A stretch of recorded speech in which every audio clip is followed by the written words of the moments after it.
Hello guys. CA Foundation Chapter 3 Illustration 4.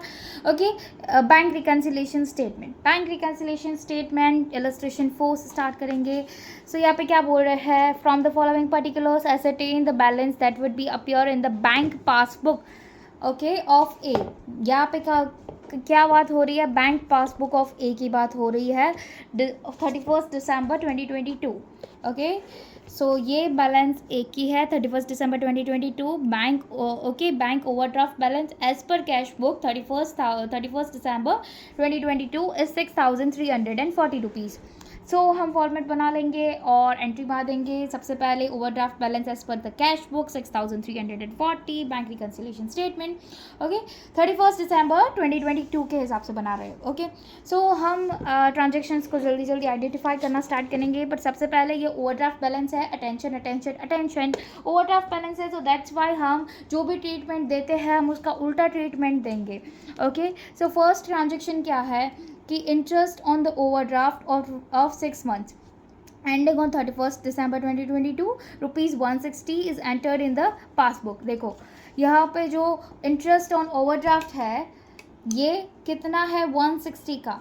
तो ये देखो ये पासबुक है और ये हमारी कैश बुक है. ओके, ये पासबुक और ये कैश बुक. तो पासबुक में क्या हुआ है? पासबुक में ना 160 रुपीज़ एंटर हुआ है. 160 रुपीज़ एज अ डिडक्ट हुए हैं ओवरड्राफ्ट के चार्जेस से. तो यहाँ पे ये डिक्रीज़ हुई है बैलेंस, माइनस हुआ है कितना 160 से. ओके, बट कैश बुक में तो कुछ पता ही नहीं है. हम जब पासबुक देखेंगे तब हमें पता चलेगा ना कि भाई ये चार्जेस डिडक्ट हुए हैं. तो यहाँ पर हम एज पर कैश बुक है तो जो भी चेंजेस करेंगे वो एज पर कैश बुक ही करेंगे. ये और एक कॉलम बना देती हूँ ओवरड्राफ्ट की ट्रीटमेंट के लिए. ओके, तो ये एज पर कैश बुक ही हम चेंजेस करेंगे. तो ये जो डिक्रीज़ हुआ है 160 से हम उसको भी डिक्रीज़ करेंगे 160 से. तब ये दोनों सेम पेज पर आएंगे. ये 160 से डिक्रीज़ होगा, बट जबकि ओवरड्राफ्ट बैलेंस है तो डेट्स वाई हम इसे इंक्रीज़ करेंगे 160 से. सो सबसे पहले हम इसके ऐड कर देंगे 160 से. यहाँ पर ये add interest debited of overdraft not recorded in cash book 160. Okay, next यहाँ पे क्या बात हो रही है? Bank charges of rupees 400 are debited in passbook only. इसका मतलब क्या कि बैंक चार्जेस जो डेबिट हुए हैं वो पासबुक में ही डेबिट हुए हैं, कैश बुक में हमें पता नहीं है. तो ये भी उसकी तरह सेम ही हो गया कि ये डिक्रीज़ हुआ है कितने रुपीज़ से? ये डिक्रीज़ हुआ है 400 रुपीज़ से. यहाँ पे पासबुक में 400 रुपीज़ डिडक्ट हो चुके हैं बैंक चार्जेस के, बट कैश बुक में हमें पता नहीं है. और एज पर कैश बुक है तो कैश बुक में ही चेंजेस कर सकते हैं. तो कैश बुक की बैलेंस भी हम डिक्रीज़ कर देंगे. बट जबकि ये ओवरड्राफ्ट है सो दैट्स वाई हम इसे इंक्रीज़ करेंगे 400 रुपीज़ से. सो यहाँ पर हम इंक्रीज़ करते हैं, ऐड करते हैं 400 रुपीज़ को.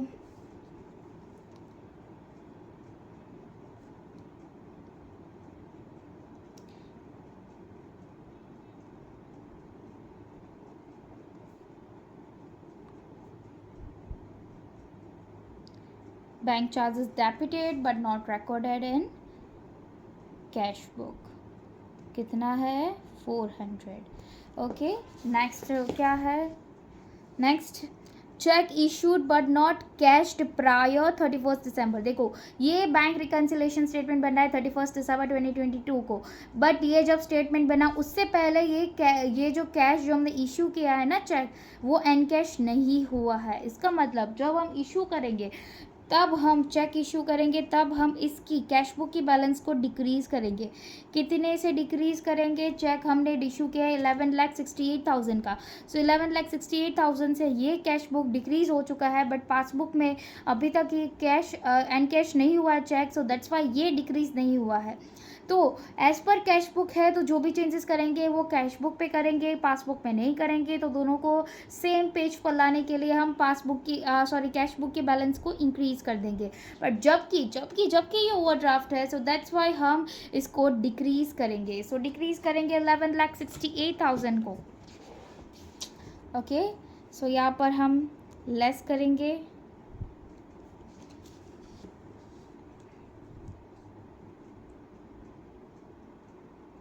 Check issued but not presented. Okay, 11,68,000. Okay, फिर नेक्स्ट, फिर क्या बोल रहे हैं, cheque paid into bank but not clear before 31 December 2022। Okay, 22,17,000 का जो चेक है वो हमें रिसीव हो चुका है, हमें पे कर दिया, मतलब हमने बैंक को दे दिया है, बट अभी तक क्लियर नहीं हुआ है। तो जब हमें चेक मिलेगा तब हम कैश बुक की तो बैलेंस इंक्रीज़ कर दी हमने, यहाँ पे तो बैलेंस इंक्रीज़ हो चुकी है 22,17,000 से। बट जबकि पासबुक में ये हमें क्लियर नहीं हुआ है, तो पासबुक में तो ये इंक्रीज़ नहीं हुआ है, और हम सॉल्व कर रहे हैं एज़ पर कैश बुक। तो जो भी चेंजेस होगा वो कैश बुक में होगा, तो कैश बुक में हम ये फिर से डिक्रीज़ कर देंगे इन दोनों को सेम करने के लिए। बट जबकि ये ओवरड्राफ्ट बैलेंस है, तो दैट्स वाई हम उसका उल्टा ट्रीटमेंट देंगे और उसको इंक्रीज़ कर देंगे। सो इंक्रीज़ ऐड करेंगे 22,17,000 को यहाँ पे।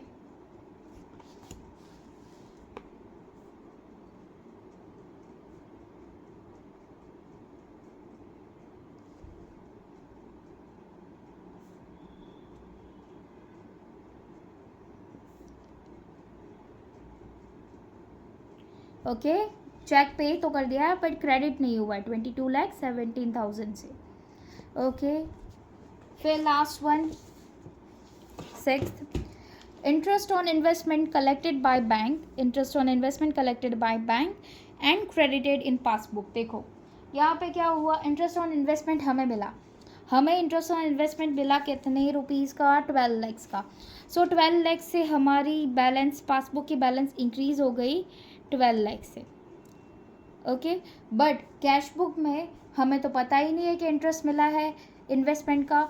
बट देखो यहाँ पर ये इंक्रीज़ हुआ है, बट कैश बुक में इंक्रीज़ नहीं हुआ है। एज़ पर कैश बुक है, तो चेंजेस करेंगे तो कैश बुक में करेंगे, तो कैश बुक के बैलेंस इसकी तरह इंक्रीज़ कर देंगे, तो दोनों सेम हो जाएंगे। बट जबकि ये ओवरड्राफ्ट है, इसीलिए हम इसे डिक्रीज़ करेंगे, उसका उल्टा।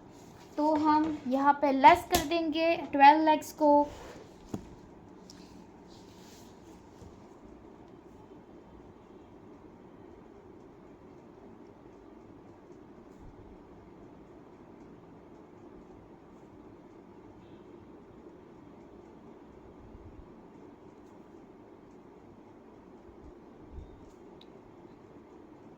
इंटरेस्ट तो क्रेडिट हुआ है बट कैश बुक में एंटर नहीं हुआ है।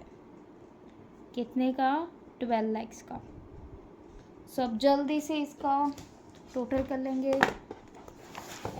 सो एज यू कैन सी, हम पहले ये 160, 400 और 22,17,000 को प्लस कर देंगे, तो ये हो गया 22,17,560। सो ये इसका total 22,17,560।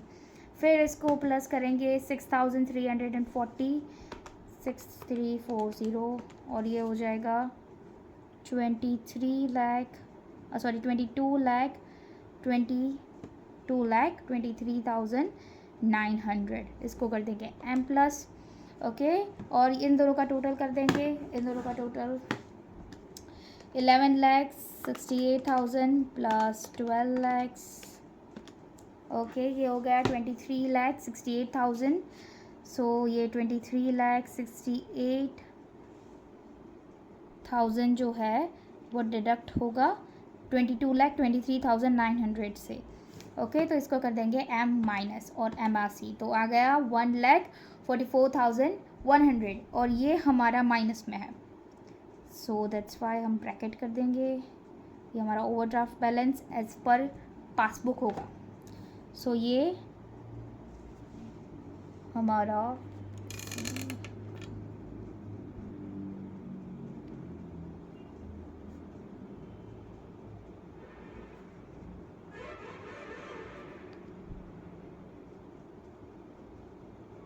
Okay ji, thank you.